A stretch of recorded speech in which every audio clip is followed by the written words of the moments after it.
En élevage, il y a plusieurs méthodes que chacun choisit par rapport à ses objectifs et au but qu'il veut atteindre. Donc, dans cela, il y a certaines méthodes qui vous arrangent, d'autres qui vous arrangent moins et d'autres qui vous arrangent énormément. Donc, dans cette vidéo aujourd'hui, je vais parler un peu de la production synchronisée, pourquoi la production synchronisée et quel avantage nous avons par rapport à la production synchronisée et pourquoi moi je le conseille.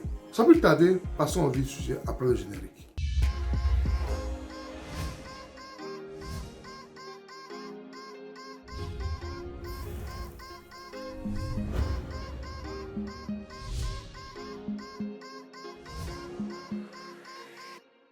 Si tu me découvres pour la première fois, mon nom c'est Sabi Aliati.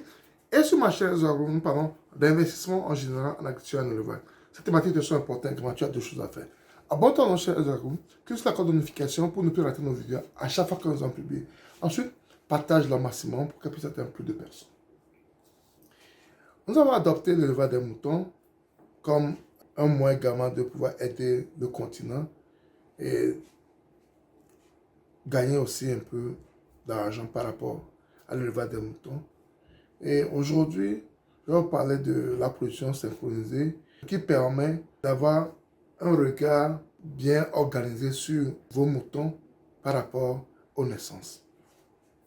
La production synchronisée, en fait, ça consiste à avoir les naissances, toutes les naissances au même moment.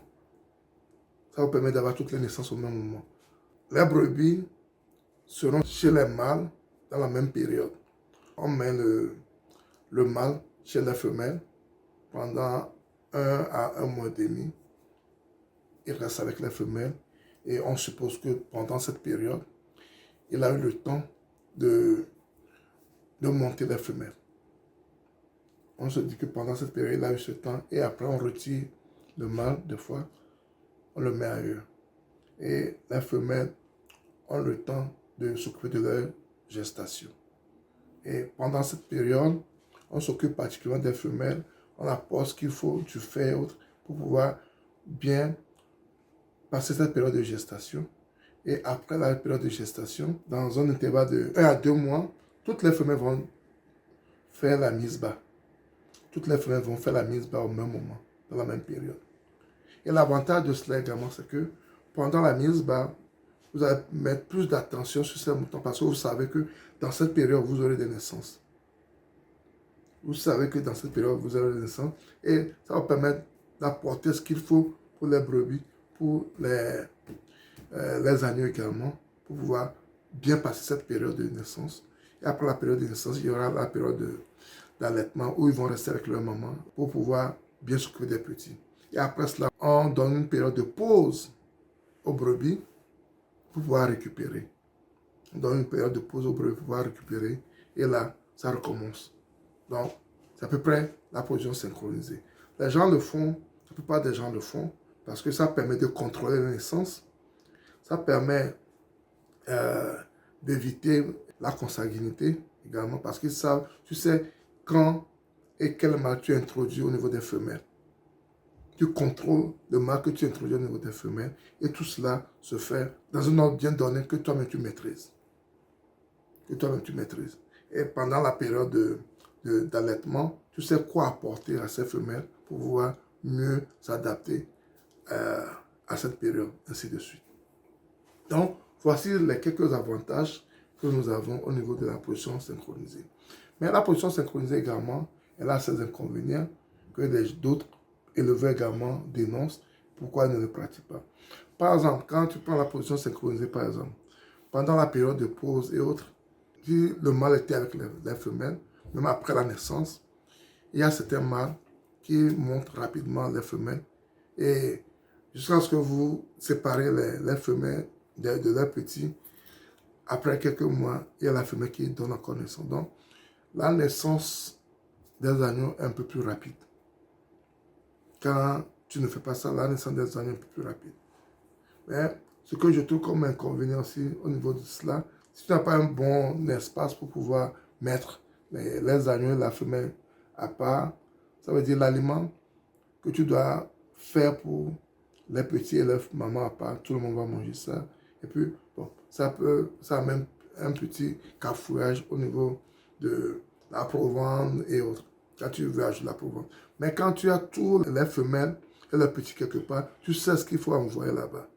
Mais quand tous les animaux sont ensemble, c'est un peu difficile de différencier ce qu'il faut donner à ceci, parce que eux tous sont ensemble. Parce que eux tous sont ensemble. Mais quand tu es un petit éleveur également, quand tu viens de commencer, personnellement, je ne conseille pas la production synchronisée. Quand tu viens de commencer, personnellement, je ne conseille pas la production synchronisée parce que je me dis que ça va ralentir un peu l'évolution des animaux. Mais quand tu as tes animaux, une grande quantité d'animaux, là, je pense que la production synchronisée peut mieux t'aider à mieux gérer ta production. Quand tu as une grande quantité d'animaux, la production synchronisée, je pense que c'est la meilleure des choses. Mais quand il y a une petite quantité, personnellement, je ne conseille pas. Personnellement, je ne conseille pas. Ça va te venir un peu plus cher de chercher à mettre certains animaux à part et autres, surtout quand tu viens de commencer. Donc, c'est à toi de voir ce qui t'arrange. Mais à notre niveau, on a commencé l'élevage synchronisé, mais arrivé un moment, j'avais arrêté ça. J'avais arrêté la production synchronisée parce que je veux avoir une plus grande quantité d'animaux avant de mieux m'organiser.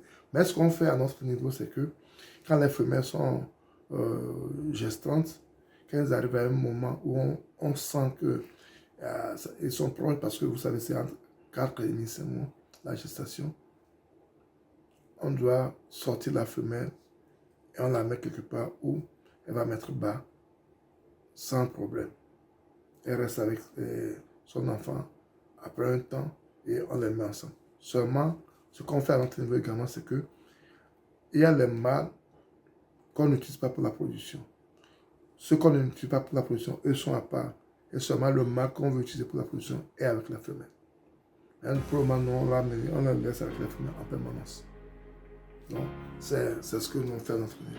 Donc, aujourd'hui, je voulais vous parler de la production synchronisée, les avantages et où et quand, comment le faire. Je pense que quand tu as une grande quantité d'animaux, c'est très important de faire la production synchronisée pour mieux contrôler l'évolution des animaux, pour mieux contrôler tout ce qui se passe au niveau.